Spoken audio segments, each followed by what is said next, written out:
Welcome to another movie plot and enjoy the memories. We open with 3 minutes of a tattooed man waving around his sword and displaying some suspicious looking muscle groups. Meanwhile, Los Angeles Police Sergeant Chris Kenner climbs onto the roof of an illegal fight club in Little Tokyo. He works in the Asian task force to bring down the Yakuza, and since he grew up in Japan sometimes even dresses like this. Without any backup, Kenner ninjas into the gymnasium, as this is the type of guy to train traditional melee weapons instead of guns. Don't get killed. Granted, Tanaka's cronies are like 5 foot combined, while the 6'4" great white ninja is capable of breaking fists with his own face. He beats up a few of the kids when Sato produces an MP5, but he isn't here for Kenner and instead misses every shot in an attempt to kill Tanaka. Hitting everything but his target, Sato at least makes a successful getaway, but Kenner really enjoys leaping in front of danger. It's now his turn to miss every bullet before leaping over the bad guy's car, which is really cool, but he still let everyone escape tonight.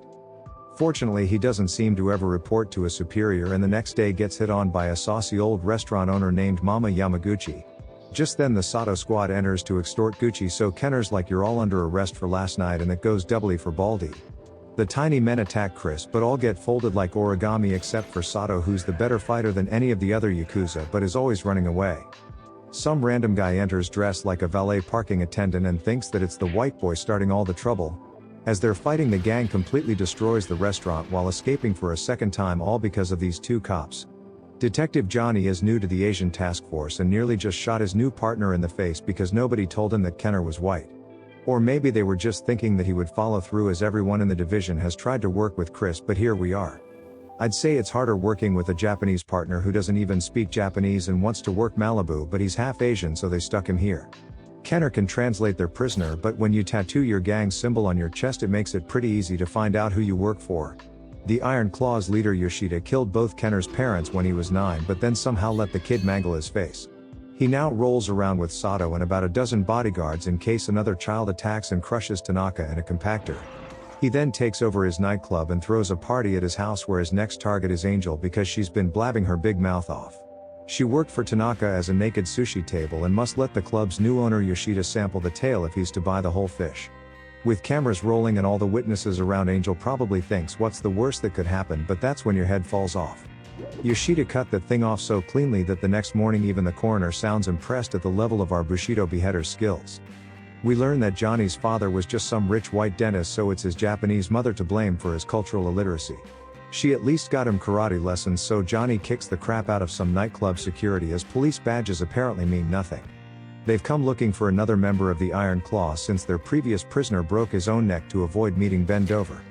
Angel's friend Minako works here as a singer, so after a few minutes on stage they ask her who saw the headless bestie alive last. She refuses to say his name, but it doesn't even matter as Yoshida's goons just give him away when approaching. Johnny kicks off a brawl by throwing change into a guy's face so that he can say a silly one-liner like they should have paid double or something. We should really start arresting some of these people who keep returning from previous fights, and we get some good teamwork moments. It's all for nothing as the 2 are captured and brought to the Yakuza leader, but Kenner says they should remain safe so long as they show respect. But the moment Kenner recognizes Yoshida as the man who killed his parents, he sticks a gun in his face. Johnny pulls out his badge and begins speaking to these people like they're dogs, telling them to stay still and eventually talking down his partner. Kenner gives the "I'll catch you later" line before leaving, and the next day the 2 stake out the Red Dragon Brewery where Yoshida cooks his drugs. One of his associates isn't happy about something, so Yoshida cuts off his hand, and that's that. No more complaining. As he's leaving, Yoshida sees Kenner watching him but just shakes his head like how pathetic before driving away. He then goes to the club and tries to court the beautiful lead singer, but she's like, "Get away from me, you gross old man." We suddenly cut to Minako being dragged back to the Yakuza boss's house, where he not only forces himself onto her, but does it while also playing the video of her friend getting beheaded for some real diabolical background music. The next morning he exclaims that he's going to like America if these are the things he can get away with, and leaves Ito's men in charge of guarding the girl.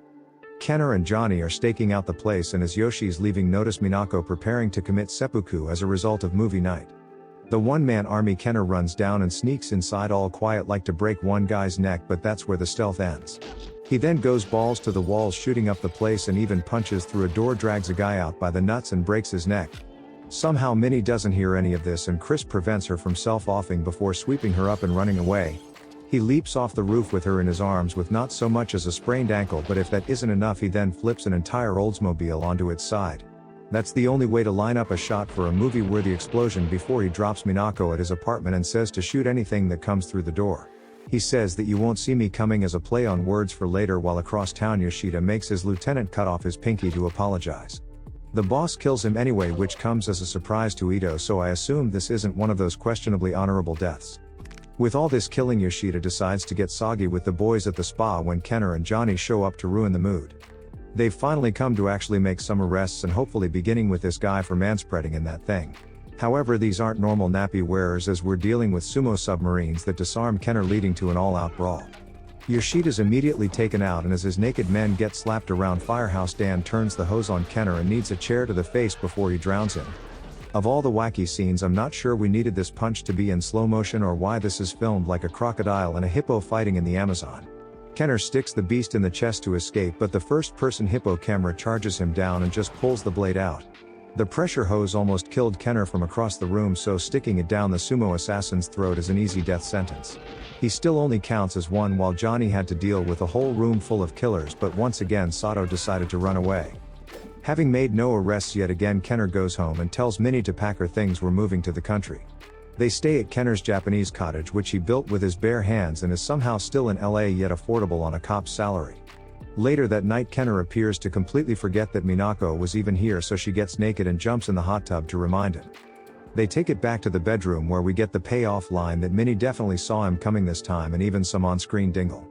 Johnny pops up to say, "Put the meat sword away and grab your blade," as Yoshida's men are surrounding the house. The immortal ninja just kills all of the thugs, foolishly bringing guns to a knife fight, while Johnny just stands around not firing a single shot. It's only that Sato captures Minako. Does Chris have to surrender and lets his place be burned down, as he could just build another one? The detectives are taken to the same dump that Tanaka was crushed at and get electrocuted for their boss's pleasure. I mean actual pleasure, as he gets off in the backseat of his car with Minako while watching the whole thing on a live stream. In an obvious turn of events, Kenner breaks out of his $2 restraints, then somehow electrocutes the torturer through Johnny. Everyone who isn't a bad guy survives, but the gang appears to have fled, so the pair jump in this obvious planted bait car. There's a hoodie inside for Chris, which I thought was thoughtful, but a forklift pushes them into the compactor where the bad guys have actually won this. I've heard of being unpredictable, but these self-sabotagers remove the cops from certain death to place them on a conveyor belt, leading to just more death. This time, however, they're able to escape from the car without even being seen and leave everyone assuming that they've just died. The gang returns to the brewery to make some deal where they brought along Minako, which just seems like a bad idea for many reasons. Now dressed up like the Karate Kid, Kenner and Johnny hijack a truck from the Red Dragon. However, they could have just used any vehicle. It just needs to be heavy enough to crash through the front gate and straight through the side of the brewery, sending dozens of armed dealers scattering from just 2 men. Yoshida refuses to leave the woman who's clearly slowing him down, so Kenner goes for them while Johnny runs down Sato on the roof. They both lose their guns, so have a fight with their poles, but it doesn't matter whose is bigger, as Johnny knows how to use it better. When Mustache goes limp, he resorts to his running away, but cornered in the lab, it's like this guy just suddenly forgot how to fight. Johnny easily beats him up and kicks Sato into a vat of chemicals, where I thought dropping the lighter was a bit much. Elsewhere, Kenner finds Minnie and rescues her from one of Yoshi's elaborate yet always easily escapable ways of killing people. That might have also just been a trap for Kenner, but either way it didn't work, so he flees into the convenient parade. Yoshida gets the upper hand and could shoot Kenner dead, but of course gets talked into having a duel with swords because he's stupid. The pair take real katanas from fake samurai and have a rather violent fight in the middle of Little Tokyo, slashing each other to ribbons. When Kenner drops his weapon and begins to lose the fight, he just gives Yoshida the old flipperoo and impales him with his own sword. To add to the theme of taking it overboard, he throws this entire man 20 feet onto a wheel that begins spinning around and shooting out fireworks.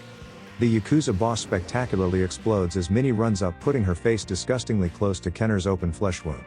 They depart with Johnny as the crowd hail them as heroes, since not a single other police officer showed up. And the movie ends.